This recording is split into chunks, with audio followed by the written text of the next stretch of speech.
మీరు చూస్తున్నారు FIR news. తాజా వార్తలు, కీలక అప్డేట్స్ కోసం మా ఛానల్ను సబ్స్క్రైబ్ చేయండి. నవ్వే శ్రీనివాసులు ఎస్ఎఫ్ఐ జిల్లోపాధ్యక్షులు కార్పొరేట్ ప్రైవేట్ విద్యా సంస్థలకు కొమ్ము కాస్తున్న డిప్యూటీ వెంటనే సస్పెండ్ చేయాలని చెప్పేసి ఎస్ఎఫ్ఐ విద్యాసంఘం మేము డిమాండ్ చేస్తున్నాం.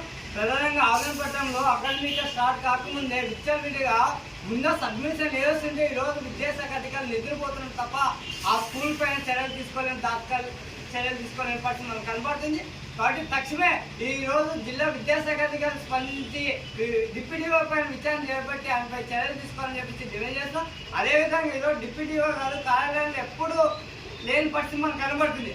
ఆయన కేవలం సంతకాల కోసమైనా లేదా ప్రైవేట్ స్కూల్ కలవాలన్నా కేవలం తన ఇంటిని సొంత కార్యాలయంగా మార్చుకునే పరిస్థితి మనకు కనబడుతుంది. ఈరోజు విచ్చలవిడిగా పాఠశాలలో కళాశాలలో పుస్తకాలు, టై, బెల్ట్, షూస్ ఇలాంటి ప్రభుత్వ నిబంధనల విరుద్ధంగా అమ్ముతుంటే ఈరోజు కేవలం చూస్తున్నారు తప్ప దాన్ని చర్యలు చేపట్టాలని చెప్పేసి ఈరోజు అధికారులు ఏమాత్రం చర్యలు చేపట్టలేని పరిస్థితి. ఈరోజు డిప్యూటీ గారు అడుగుతున్నారు, మీరు కంప్లైంట్ చేయండి అంటే మేము కంప్లైంట్ ఇచ్చే వరకు మీరు స్పందించాలని చెప్పేసి డిప్యూటీ గారు అడుగుతాం. డిప్యూటీ పైన అనేక అనుమానాలు ఉన్నాయి. కాబట్టి తక్షణ ఆయన పైన విచారణ చేపట్టి చర్యలు చేపట్టాలా, లేని పక్షంలో పెద్ద ఆందోళన చేయడానికి స్వీకరించిందని చెప్పేసి ఈ సందర్భంగా విద్యాశాఖ అధికారులకి తెలియజేస్తాం.